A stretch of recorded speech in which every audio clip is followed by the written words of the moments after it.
Good evening, and welcome to the National Building Museum. My name is Chase Rend. I have the pleasure of being the executive director here at the museum, and it is my great pleasure to welcome all of you to this evening's very special event. Because tonight we celebrate the extraordinary work of Kevin Roche, one of architecture's most decorated and most admired practitioners. Beginning in the 1960s, he has approached and solved design challenges for the nation's leading corporations and institutions, from IBM, Union Carbide, and Merck, to the United Nations, the Ford Foundation, and the Metropolitan Museum of Art. Over a career spanning more than 60 years, he has captured a grand slam of architectural accolades, including the Pritzker Prize in 1982, the American Institute of Architects Gold Medal Firm Award, and the 25-year award for the Ford Foundation headquarters. That iconic project, plus other amazing work from the studio that he established with John Dinkeloo in 1966, is featured in the exhibition that we are opening tonight, titled Kevin Roche, Architecture as Environment. And if you didn't find it yet, it's located right up here on the second floor. But before we get underway, I would like to take a moment to thank the many individuals and organizations who have made our presentation of this exhibition possible. Kevin Roche Architecture as Environment is organized by the Yale School of Architecture. The lead sponsor for the exhibition is Assa Abloy, who, in addition to their generous underwriting of the exhibition, have made a gift to the museum to support 2 public program panels that will expand on the story of Kevin's contributions to the architectural landscape of Washington, D.C. I want to thank you, Marna Wilbur and Sandy Matheny of Assa Abloy, who are here with us tonight, and also to our National Building Museum trustee, Thanasis Malakatos, who is the EVP and head of America's division of Assa Abloy. Additional support for the exhibition is provided by the Graham Foundation for Advanced Studies in the Fine Arts, by Ms. Carolyn Brody, by Property Group Partners, by Elise Jaffe and Jeffrey Brown, and also an anonymous donor. And thanks to all of you for helping to bring this exhibition to audiences in New Haven, New York, Washington, Montreal, and Toronto. I would also like to thank all of our members, and especially tonight, our Builder, Corinthian, and Professional Circle members who have joined us tonight. Your support makes the museum's exhibitions and programs possible, and we're delighted that you're here to celebrate with us the work of Kevin Roche. And finally, one last round of thank yous, especially to Chrysanthe Broikas and the rest of the in-house exhibition team for her terrific work in adapting this exhibition for museum. Chrysanthe is one of our curators here, and she was ably assisted by a group of tireless and unsung, they're always the unsung heroes, so I really want to mention them. And those are our staff members who actually make the exhibitions happen, physically make it happen. And that includes Hank Griffith, Nancy Bateman, Bailey Ball, and Shayla Cole. We also had the benefit of working with exhibition designer Wendy Evans-Joseph of Cooper Joseph Studio in New York. She did a terrific job designing the exhibition. And finally, to thank Kathy Frankel, who is the head of our exhibitions and collections department. Well done to all of the staff members. Thank you for your good work. Join me in thanking them.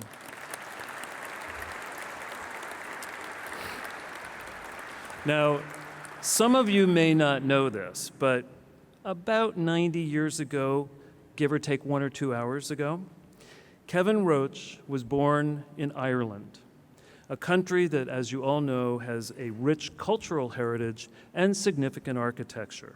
So to say a few words about his own country's art and culture, please welcome Kevin Conmay, Deputy Chief of Mission at the Embassy of Ireland. Kevin?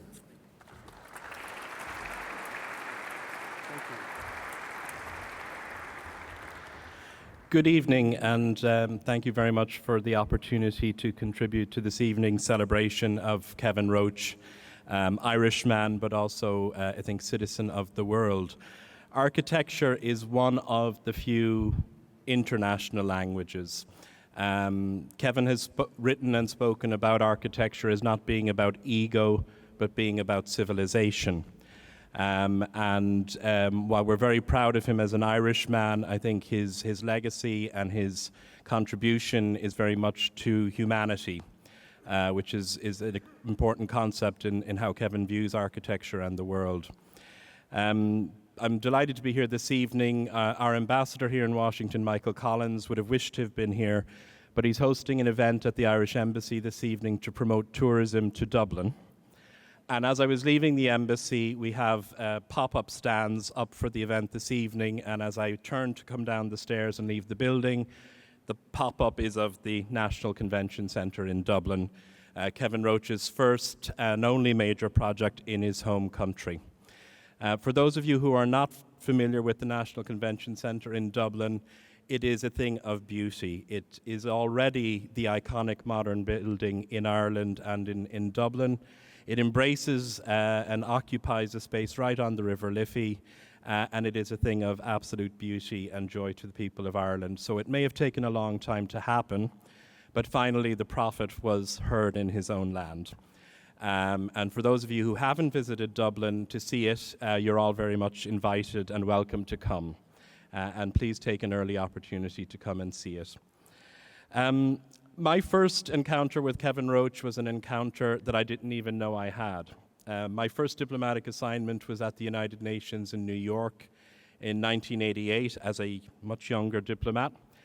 And I used to detour from my route back and forth between the United Nations building and our offices to stop and look at the Ford Foundation building. And to me, the Ford Foundation building is one of those buildings that is poetry. And I never knew it was designed by an Irishman until years later.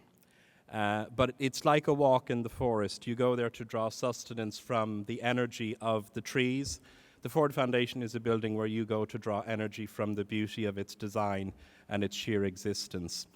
We're famed for literature in Ireland. We're famed for our contribution to the arts. And I'm delighted tonight to say that we're famed for the wonderful work, a lifetime's work and achievement by Kevin Roche. And I know you're here to listen to him this evening, not to me, but very much proud as a fellow Irishman to contribute to this evening's celebration of his work and to say congratulations and well done to Kevin Roche. Thank you very much.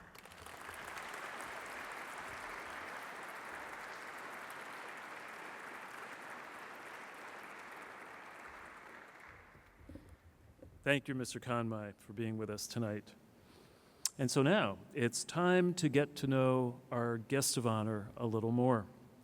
We're thrilled to have Kevin Roche with us this evening, and we are just as honored to have Cathleen McGuigan join us as well.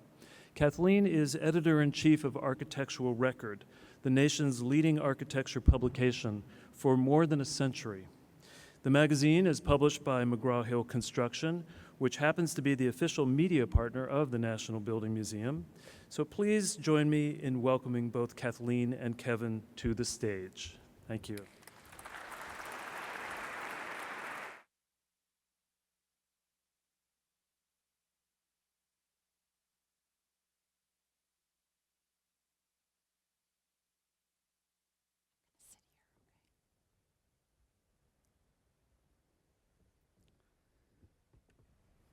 Oh. These are nice chairs. Yes, yes. I like to. It's a great honor for me to be here too, and they may think I was asked because I'm the editor of an architecture magazine, but I think I was asked because I'm Irish too, don't you? We should do a little jig together, sister. We're having a lovely conversation before we came up on the stage. We were sort of backstage earlier, and I was remembering that I saw another wonderful show that was much traveled before your show. I won't say your show is a sequel, but it is connected to the show I first saw here, actually, was the Eero Saarinen show in its many versions. And I think it's interesting just to take a minute to talk about what an extraordinary time that was in post-war American architecture, and it was where you cut your teeth in an office. I think it's hard for people to really realize what a vital place Detroit was in the 1950s, where Saarinen's office was based, and where, as you were telling me earlier, all kinds of things were invented for architecture that came out of the automotive industry. If you needed a kind of gasket for a curtain wall, it was very, very interesting. You could go to a shop and have it made. Could you just tell us a little bit about what it was like to work with Saarinen, and what kinds of things you think persist as influences in your work from that time? Well, I joined Eero in 1950 after knocking around New York for about a year out of work. I had worked briefly on the United Nations as a junior draftsman because I believed passionately in that whole idea. At that time, there were 12 people in the office, and it was very small, a very small schoolhouse, a sort of semi-abandoned building. Eero Saarinen was still alive, and the large project in the office had just come in, which was the General Motors Technical Center. And as it turned out, the decade 1950 to 1960 was really, Detroit was the most exciting place to be. It was really the center of American design at that moment in time, I think. Partly because of Cranbrook, because of Charles Eames and Harry Weiss and several other who had come from Cranbrook, and partly because, of course, of Eero, and partly because of the General Motors and the automobile business and design being recognized as a profession. That cars just didn't happen. They were designed, and they were designed in that sense of how do we look ahead, what is the farthermost thing, what will attract attention, how can we make this thing, all of those things which we have now come to despise in our world, but which were essential elements of how Detroit and America developed in the industrial world. And as you mentioned, it was a place where not only was there excitement about the ethic of design, but the actual ability. There was no catalog for modern furniture or for any door handles or knobs. You would go to a little backyard place, and somebody with a small machine would actually make it for you, whatever it was. So you design the locks and the hardware, and if you can imagine doing that today, you simply just wouldn't do it. But that was the way it was, and it was exciting, and there were many breakthroughs, I think, in the whole world of design, and many people. It was interesting, even though Eero's office was small and gradually grew to be about 100 or so, but virtually every other important architect in the world came to visit. It was so well known. And it wasn't the easiest place in the world to get to. You had to fly to Detroit, and then you had to drive for about 40 miles to get out to Bloomfield Hills. But Buckminster Fuller and almost everybody you could think of, Mies and Gropius, everybody came and to visit and see what was going on. Yes. Which gives you some idea of Yes. how vital it was to that moment in time. Well, you were Eero Saarinen's right-hand designer. You traveled with him widely, and also because of his tragic, sudden, and early death, when he died, I think a lot of people don't realize this, 9 of his best-known projects were not yet finished, and you finished them. I mean, this was extraordinary, and some of them were not even that far along.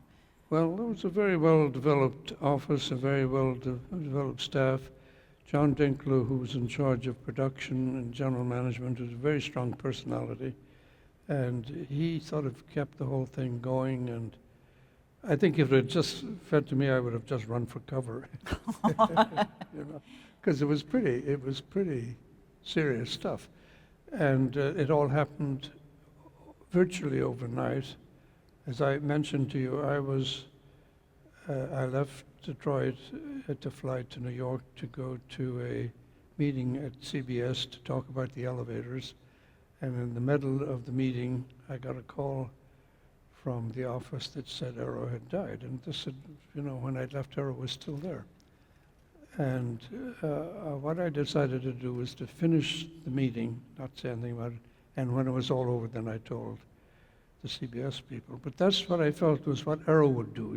Terribly pragmatic and not about to be disturbed by any sort of emotional stuff at all. He would just do it, get it done, get it over with, But you also said that Paley, upon learning of Eero's death, was ready to get another architect to do the CBS building, the building we know as Black Rock. That's right, yes. Well, the Bill Paley and the president, Frank Stanton, were both, they didn't agree that very much on anything, but they did agree they needed a new architect. But Aline was the one who talked them out of it, I think. Aileen Saarinen, Eero's wife. So we were able to continue, but we hadn't started actual construction at that moment in time. But that was a project that you and John Dinkerloo took over. Though Yes, it is, well, we were working on it Yeah. anyway, and we didn't think of it in terms of taking over. Yeah. We thought of it in terms of doing what we would have been doing anyway, and so we did. when the last project was finished that had been started in the Saarinen office, which ironically was one of the oldest projects, which was the St. Louis Arch, when that was finished, the office which had moved to Hamden, Connecticut, outside New Haven, became Kevin Roche, John Dinkerloo. Yes, well, John was a partner with, and the partnership agreement had it that when Eero's work was finished, the name would have to be changed. I was not a partner, I wasn't even a citizen at that moment in time. And so I hastily became a citizen, and John and I decided we'd form a partnership, and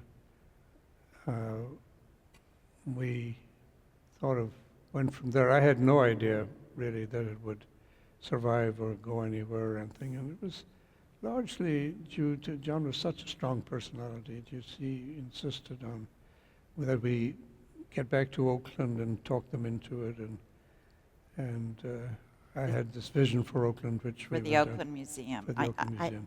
I like that you were concerned, you didn't think this little office would go anywhere.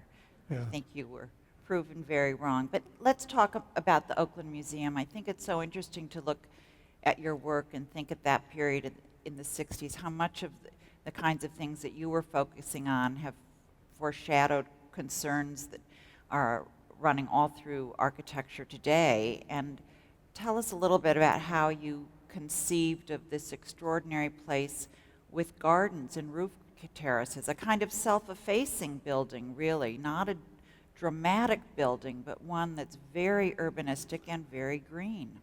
Well, the program was to build 3 separate buildings, one for art, one for cultural history, one for natural history. And the 3 curators were, of course, wanted independent buildings, independent fiefdoms and all of that. But there was a very enlightened board,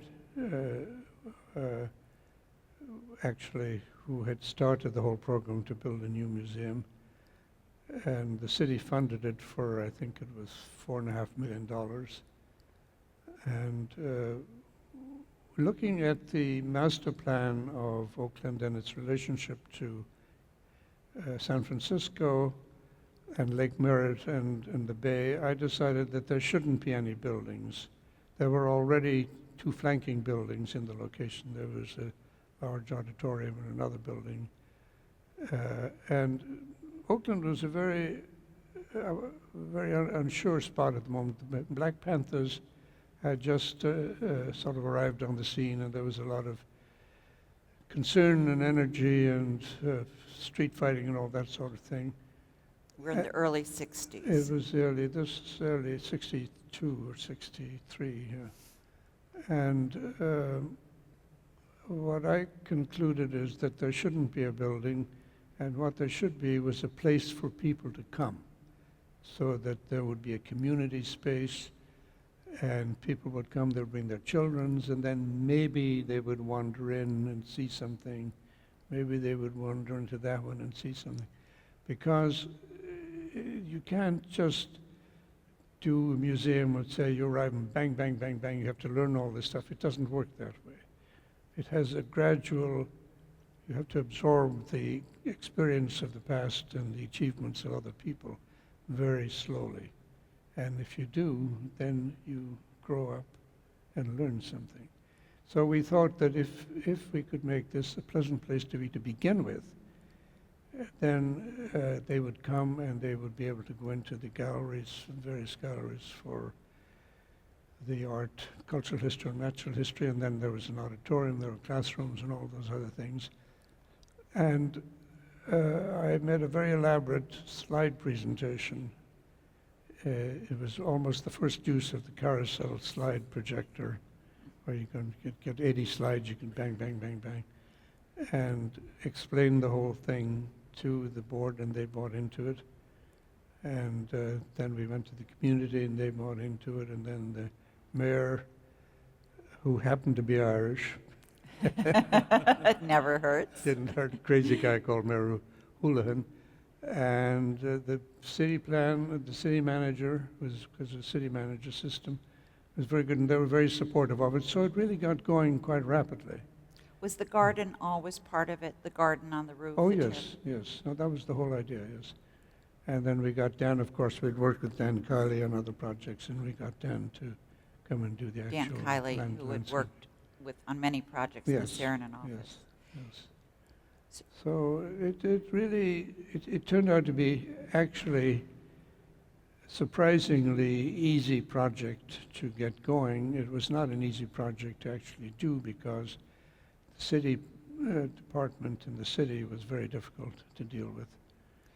And I think there was a certain amount of resentment to these out-of-towners coming in from the East Coast of all places, you know. Well, you'd beat quite a number of distinguished East Coast architects to get the commission in the first place. Yes. But let's talk about another garden building. Let's talk about the Ford Foundation, which is also revolutionary in its own way, and its extraordinary use of the interior garden.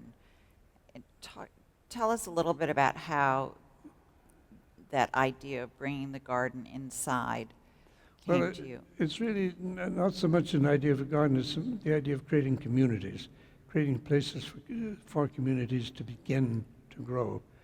And the foundation was a group of people with a very deep commitment to improving aspects of children and people all over the world. And there were 12, at that time, 12 different programs.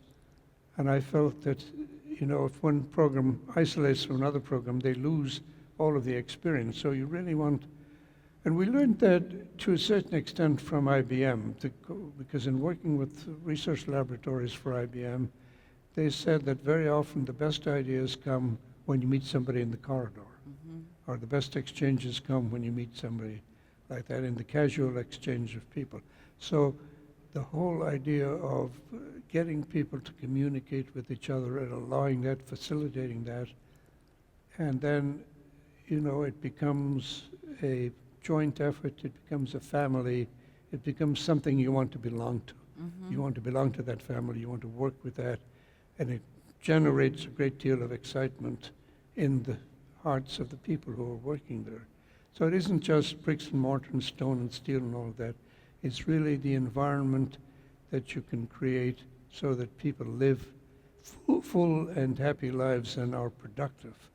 And if you can do that, and you can, and the building can help to do that. So we decided on building a building where everybody had, in Ford Foundation, everybody had windows, they all had certain kind of office setup. We sort of set a standard for them and did a lot of work on the actual design of the standard and the furniture. Warren Plattner worked on that a good deal. And then the idea of the garden, which would be a central space for the people to relate and see each other, and for the community to see inside and see that there was no evil going on.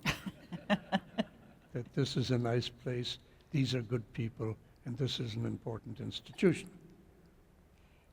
You talked about, when we were talking a little bit about Saarinen, you talked about you described him as a real humanist, which isn't necessarily what people think of when they think of these kind of buildings as objects, but this idea of humanism is very pervasive in your work, and the idea of community. And the fact is, you know, the people in Silicon Valley think they invented that kind of workplace where people encounter each other, and, you know, you were doing it 50 years ago. Well, the background that Eero had, of course, from Finland and from Vitresk, which was the family home, and it was a community kind of activity that they went on among the artists and the architects and all of that. And I think Finland is, by its nature, a very, you know, because it's been bounded by large powers and overrun back and forth over the centuries, it is a very strong identified, I mean, Finns identify themselves very strongly with Finland. And so there is a strong kind of community sense there. And he brought that into the architecture, and it was the first time really I'd heard that, because I'd come from an entirely different kind of background of absolutism from the German approach to architecture, you know, with Mies and... With Mies at IIT, and yeah. And that. So that was very interesting, and I think that was very much a driving force in his work. And became an influence in your work, And it was obviously. very much influenced me, yes. Starting with Oakland, going on to Ford. Yes. And one of your projects, which I think is one of the most difficult for us to understand because of its extraordinary complexity, which is the multi-decade project of the Metropolitan Museum of Art, in which is an extremely urbanistic project. It's like designing and adding on to a little city, isn't it? And how people interact with the work and the circulation and the logic of it all. Tell us how you got started and how you've worked out this kind of Rubik's Cube of a project over the years. They keep asking you to find space where there is no space, and you find it. Well, it was very tough. Of course, the building is started in 1880, and had been a succession of architects ending up with the Fifth Avenue facade. Originally, the entrance was thought of, or the building was thought of as a building in Central Park, and the entrance was on the west side. And then like Boston on the Fenway a little bit. Yeah. Right. And so by the time in 1920s, when it had become a facade on Fifth Avenue, then the rest of it was really a backyard kind of thing, and there was parking lot, there was large loading, open surface loading dock and all that. The actual grant to the museum had given them much larger acreage than they ever finally used, but the community didn't somehow see it quite that way. They thought that you're building in Central Park. You mean to tell me you're building in Central Park? You know, and that was really a very difficult kind of thing to overcome with the community. But what the big issue for me was, how do you connect to neoclassic buildings at that moment in time with the variety of activities in buildings that in the neoclassic buildings wouldn't necessarily be able to accommodate? Mm-hmm. And how indeed would you relate to a classical building in a respectful way, but at the same time not use classical architecture? And the first large project, of course, was the Temple of Tendur, which needed to be housed in a large space. And we decided to locate the temple in exactly the same location relative to the cardinal points as it was on the Nile, and so that the eastern sun would strike it and the sun above. And the way we had it, we designed it as a mastaba enclosure like that, so that the eastern and western sun would both wash the hieroglyphs on the side of the building. And in fact, we installed nighttime lighting to do the same effect, which was never realized. But then, as the realities of building it, we lost the west side as sun, but we still had the east side to get the sun onto it. And we sort of replicated the idea of the water, which is the Nile, and the barge that pulled up to it. And it was a little monument in honor of two young men who died swimming in the Nile. And it was built by an emperor whose name momentarily escapes me. So it was a little bit odd to begin with, but it's a very handsome building in itself, and it has some very interesting details. And you can see it pretty much in the largest space we could afford to make. So that space could have been done with a series of columns. We could have done it with arches. We could have done it with other things, but that didn't seem to intrude a neoclassical architecture into this really quite ancient architecture. It didn't seem appropriate either.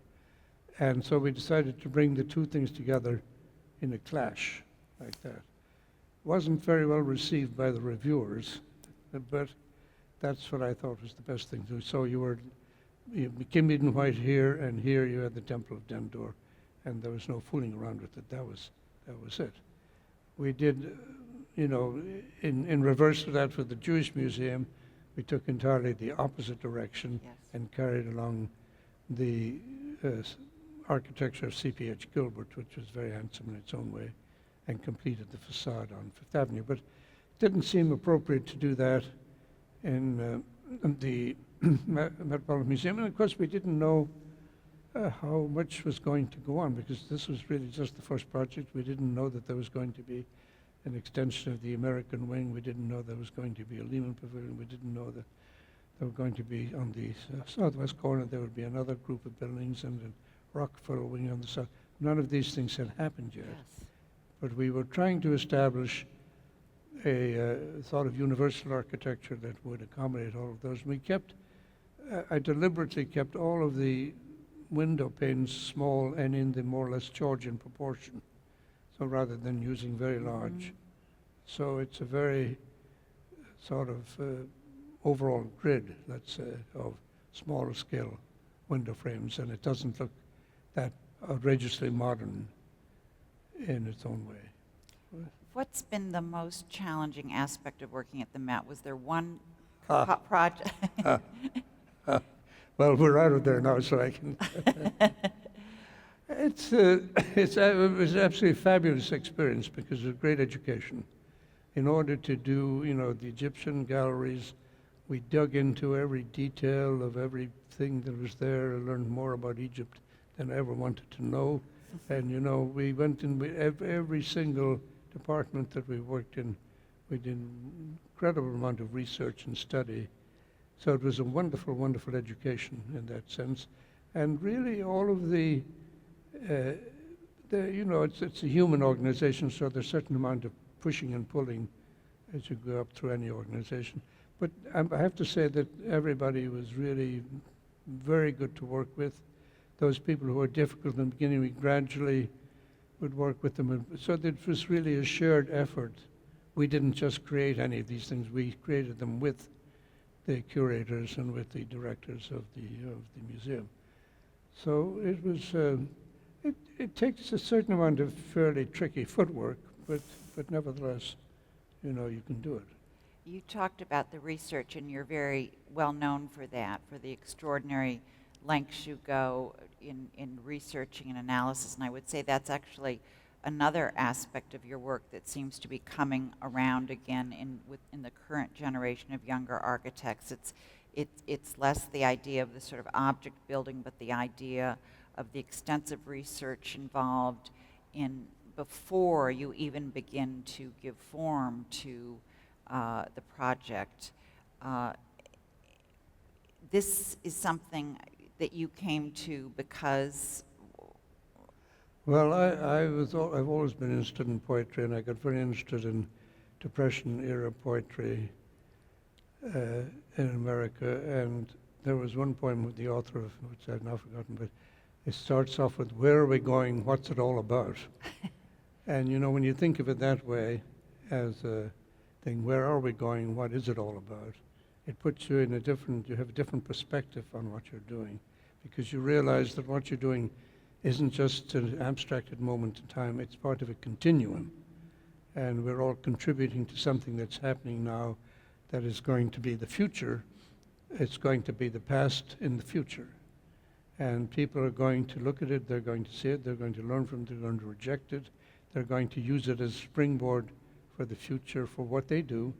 But the better the better it is that we do, the better is the next generation is going to be. And we're in this extraordinary building here, which, you know, has so many aspects to it, and we could learn so much from it in a way. And here it is, and you know, and we should admire it and respect it and think about it and learn from it. So you would And there are many things we can criticize, of course, you know, but there you are. You've done a number of extraordinary cultural projects, but you also worked for a lot of corporate clients and maybe a kind of heyday of corporate America. And how would you approach some of those projects in terms of, you've talked a little bit about the workplace with Ford, the Ford Foundation, but that was a special place. But some of these kind of extraordinary corporate projects required a different kind of thinking and analysis. The first principle that you have to understand as an architect is that you have to be able to communicate. The owner, the client, very often doesn't know what the hell the architects are talking about. And they can't read drawings. What could it be? You know, they see a quarter circle on the plan, which is we draw as a door opening, but what are all these quarter circles doing on the drawing? You know, you know, what does that mean? So the first thing you have to learn is you have to be able to communicate, and that is essential, because unless you communicate, you don't get anything back. So you're building something for somebody or for a community of people that you are assuming you know all about them, but you don't. And until you establish a dialogue with them and you begin to understand what life is like for them, what work is like for them, what their expectations are, you know, what their ambitions are, what is going on in their mind, what do they like, what don't they like, in every aspect of their life that as they're in their working situation, until you begin to understand that, you really can make a contribution to their lives, which is what you're supposed to be doing. You know, the only contribution isn't just to keep the rain out. It goes a little deeper than that. So it's very important then to be able to communicate. And in order to be able to communicate, you have to render all of the information into understandable images. And so we developed early on this fairly complex system of diagrams and slide projections in that, so that there would be gradually an understanding and exchange. And from that, we can feedback what we can put back into it what we have learned from the feedback, and we can learn from the exchange, and we can make an environment that people enriches their lives. I mean, I know that sounds pompous and pretentious and all that, but that's what you'd like to be able to try to do. And why not? Mm-hmm. Why not? Isn't that a great opportunity? Isn't that a great opportunity? If you can contribute one moment of happiness to anybody, that's a wonderful thing to be able to achieve. It's kind of a truism in architecture that the greatest buildings come with the greatest clients. Who was your greatest client, and is that even true? I am not going to answer that question. I didn't ask you about the worst client. All clients are great. Please come, please come. You had a lot of repeat clients. In fact, you just told me something backstage that I didn't know, which was that J. Irwin Miller, and you had worked on the J. Irwin Miller house when you were in the Saarinen office, came back. You did two projects for Cummins Engine, at least two projects, or No, actually more. about 4 or 5. 4 or 5 projects. You did the Irwin Bank.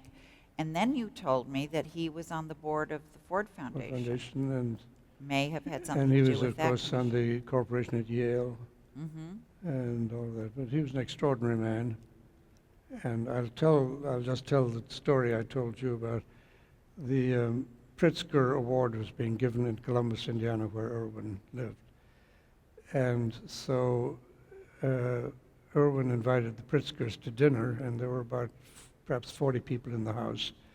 And the chef produced 40 soufflés, which didn't collapse. That was the first, really.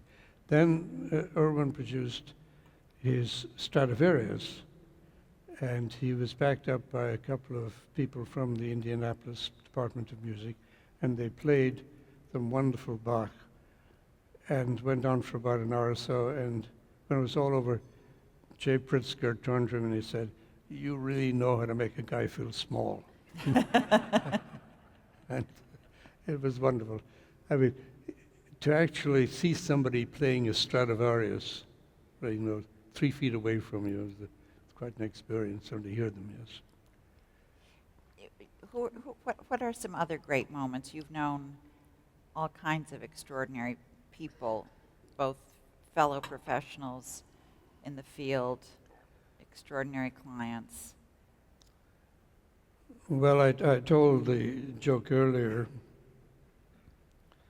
up in the room of when we were doing the Southwest Wing, and Walter Annenberg was going to give the money for it. This is at the Met again.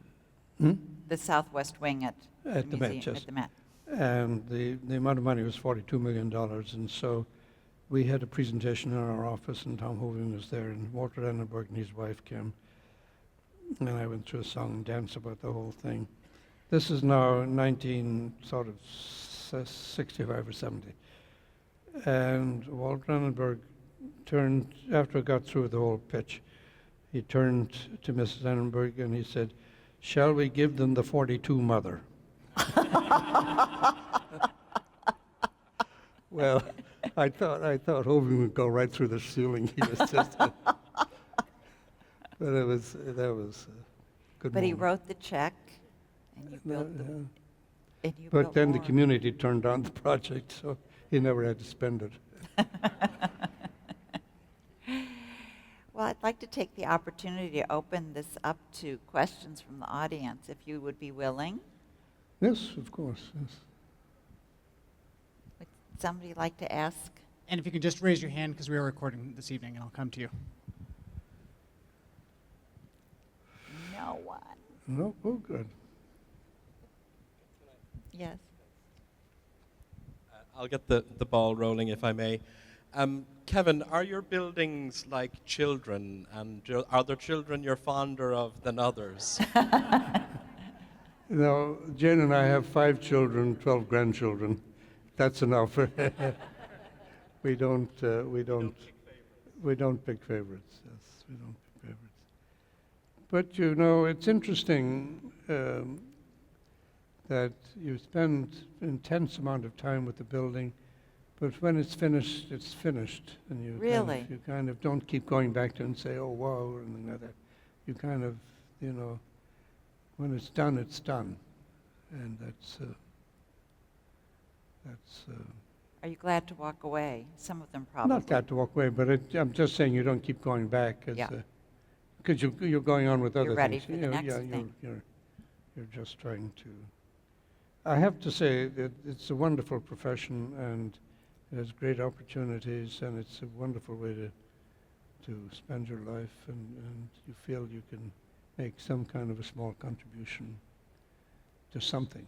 Well, you've made an Well, I wouldn't say that. extraordinary contribution wouldn't say to that, a but lot of it is- a lot of yeah. different parts of our country and Yeah. overseas. But and I have to say that I couldn't have done any of this without Jane, who's give up her profession and sort of been my partner and assistant and guidance and everything else. And you mean to say you did that again? So Are there other questions for? Yeah. What made you decide to become an architect? What inspired you, and how old were you when you decided? which Cummins? What made you? made you decide Decide to to become become an an architect architect. in the first place? That leads into a good one.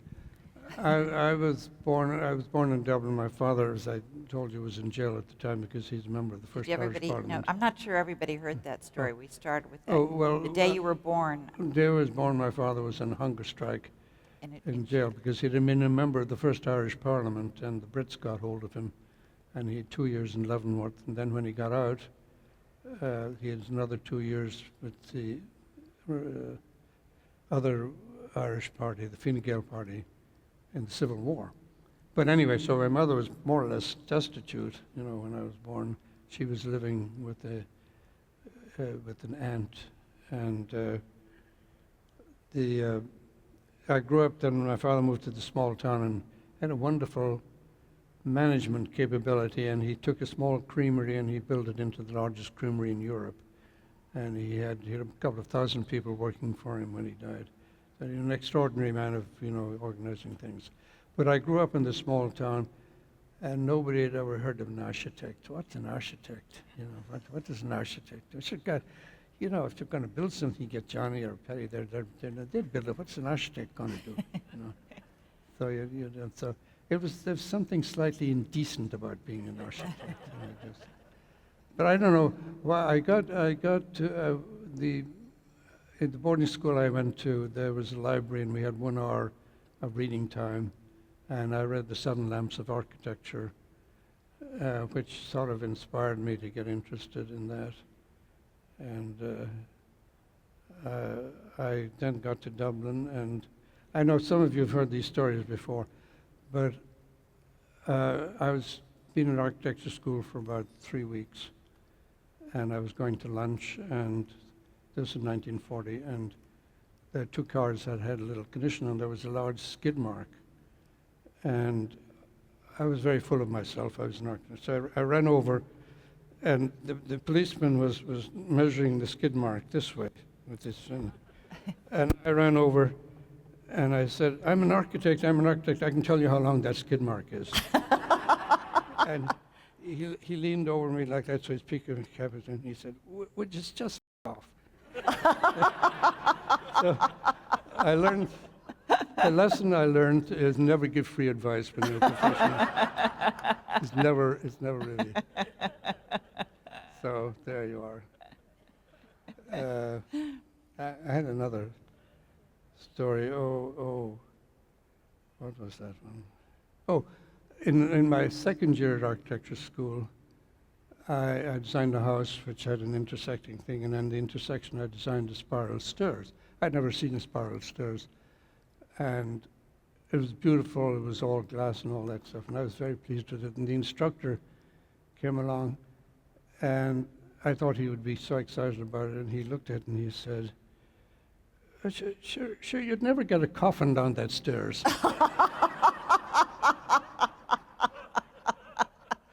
So that was the awful reality of life then. You're known for the pragmatism of your work. I guess it all stemmed from the spiral staircase. You could drop a coffin down it, maybe. I know. Somebody else?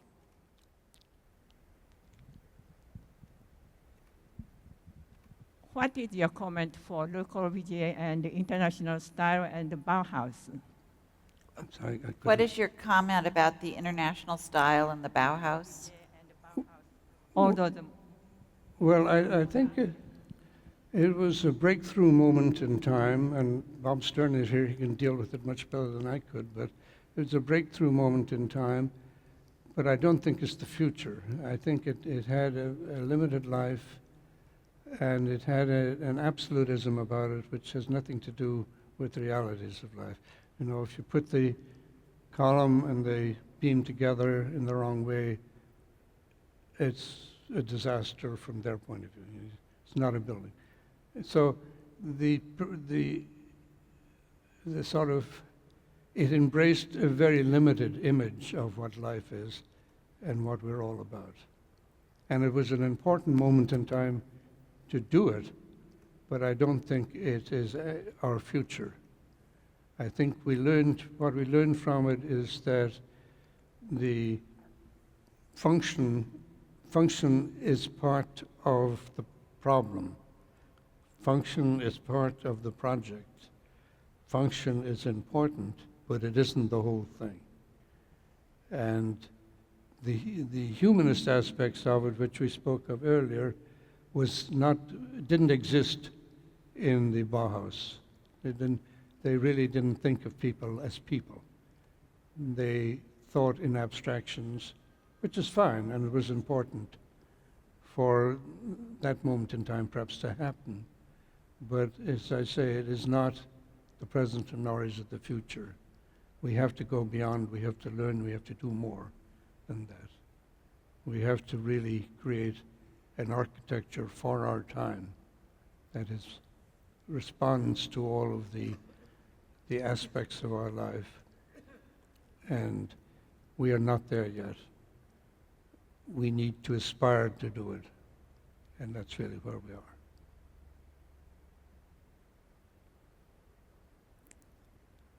Anyone else? I must say, I think that's rather an extraordinary note to end on, this wonderful opportunity to talk with you, that we're not there yet, but we must aspire to make architecture of our time. Yes, yes, yes. And you have to remember that all the architecture of the past, as I said earlier, was really the product of either emperors or some despots or popes or whatever, who were individually in control of the thing. Hopefully that is not our life. That is not our life as a democracy. And we have to create an architecture for our life, for our democracy. And we have to forget that what drove the past is not what our life is. We have really to have more expectation than that, and we have to pass on some more hope than that, I think. And you're still working at it. I'm hoping to. Thank you. Thank you. It's really lovely. Thank you so much. Thank you. That's great.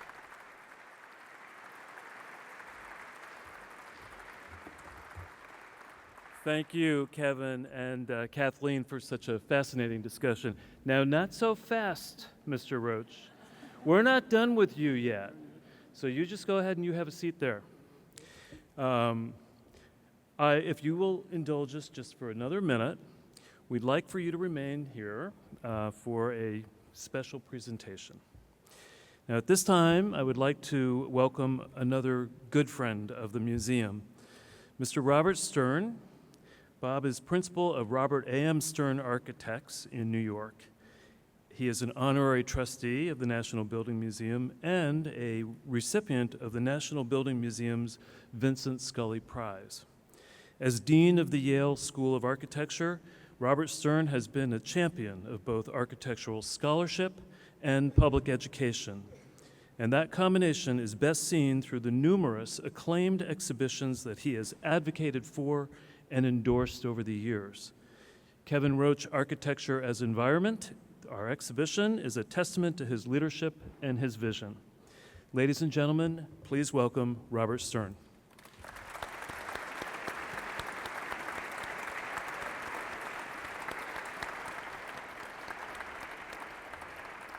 This is a nightmare. First of all, how can you follow Kevin Roche? I mean, that's very unfair. Second of all, I wrote brilliant things on the train coming down and left them on the train. Frantically, I've been trying to do this. First of all, I just want to say that the exhibition that we have on the second floor, which many of you perhaps have not yet had a chance to see, and I hope you will see it at the end of this evening's proceedings or come back another day, is wonderful, and it is long overdue.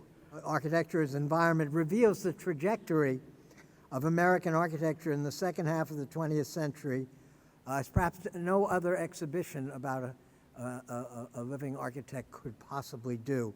And it provides critical insights into important concerns, as Kathleen pointed out, that are as prevalent in architecture today, maybe more so than when Kevin first addressed them at the beginning of his amazing career. Not the least of which is the responsibility of architecture to the wider realm of the environment. I just want to add a few words to what Chase has said about the exhibition, which we did organize at Yale. And Eva-Lisa Pelkonen, who was the curator for it and is a member of our faculty, would love to have been here tonight, but she is telling the Swedish architecture establishment how to organize themselves at the moment. And she's Finnish, and so Finns love to tell Swedes how to get things done. So she sends her regrets. And I do want to thank particularly Thanasis Malakotos and his colleague Marna Wilbur, whom you'll hear in a minute or two, for their incredible support for this exhibition and for the work of bringing it, taking it around the country and into Canada. All of you who have just enjoyed listening to Kevin Roche now know, if you hadn't already known before, that he's not only a towering figure in American architecture, but also an intelligent, witty, and deeply human being. Kevin's brilliance as a designer lies in his unerring sense of how to be completely modern without sacrificing the age-old principles that undergird our architectural art. Today, as much as when he burst onto the scene of independent practice 50 years ago, Kevin is an architect to admire, an architect to emulate. He's still setting the pace for many of us, certainly for me. Kevin has carved out new territories, not only in representing work, but also in design methodology, building technology, environmentalism. He is a great communicator. He made that clear, that communication is essential, and certainly he's a great communicator and an amazing storyteller. I don't know if all Irish are good storytellers, but he's a good one. And that's a rare gift for an architect. Most architects, I have to say, are rather inarticulate, usually resorting to the primordial grunt. Not Kevin. Before the advent of personal computing, and you'll see this example exhibited in the exhibition, Kevin introduced techniques of analysis, rigorous analysis, and presentation that are only now becoming standard practice in the profession. At the age of 40, Kevin was already at the top of his game. He already was famous, even though he wasn't an American citizen. He even wasn't a registered architect because he couldn't be. But everyone knew who Kevin Roche was, who knew about the Eero Saarinen practice.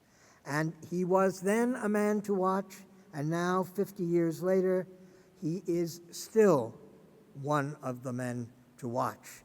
And so I'm thrilled to be here to say that to him, to his face. Those of you who are living in Washington are lucky because there are quite a few Kevin Roche buildings here right near the Union Station and on New York Avenue and 17th Street, and they are all exemplary representations of his logical approach to design and his meticulous sense of detail and his sure sense of appropriate form. On a personal note, I want to say how much I value my friendship with Kevin and Jane Roche. Jane is the power behind the throne. Don't let her fake it. She's got completely her eye on the target, and Kevin is very lucky to have Jane Roche by his side. And they are wonderful, wonderful people. And an evening spent with them over some good food and some wine is not only delightful, but full of mischief. I love mischief. As dean at Yale, I want to say that Kevin and Jane have been extraordinarily generous. They began by giving us at Yale the responsibility to hold the Eero Saarinen archive, and have subsequently made available the archive of Kevin Roche, John Dinkeloo. Together, those two archives are invaluable for our students today to study, and our historians and critics, and for the future, forever to come, to anyone interested in what happened in America after the Second World War to the early 21st century. So we thank them for their generosity and for their contribution to future generations. One last thing I want to say. When Kevin's show was on view at Yale, it was my pleasure to observe carefully how our students and many students from other schools who came to visit the exhibition took it in. Conversations with many of them reassured me that Kevin's accomplishments consist of a great achievement over half a century or more, and a powerful legacy that will enrich the future. So I thank you, Kevin, for what you've done and already, and what you will do in the future. Now please welcome Asa Abloy's Marna Wilbur, who has a little surprise for you, Kevin.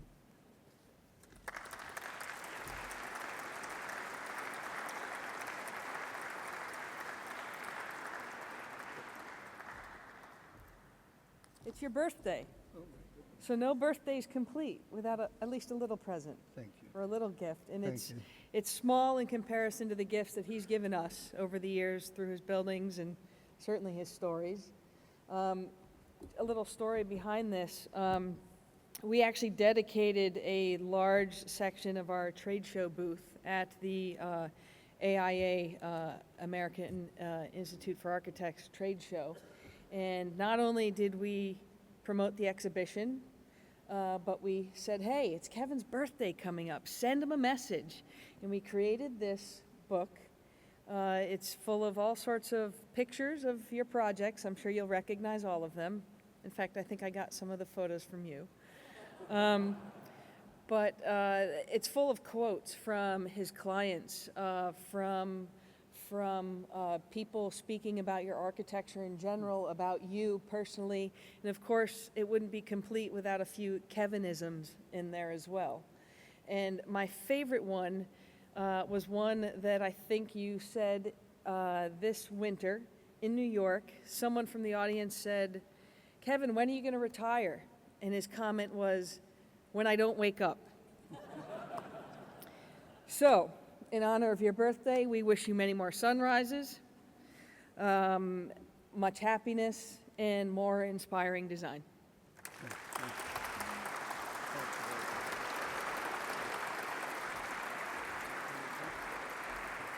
Do I say something? I'm out of here. So, but thank you very much. You've all been so wonderful.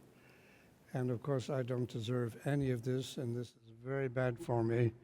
And I'll get a terrible swollen head, and it'll take me all night to recover. So thank you.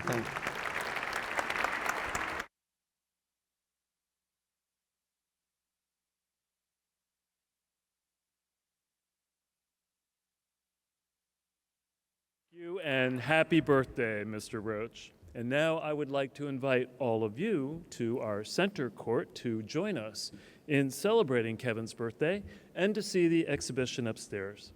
I also invite you to visit our shop where you can purchase the exhibition's catalog. I think I have a copy here, although this looks kind of familiar, doesn't it? It's kind of the same. But at any rate, enjoy the rest of the evening, and thank you so much for being here tonight.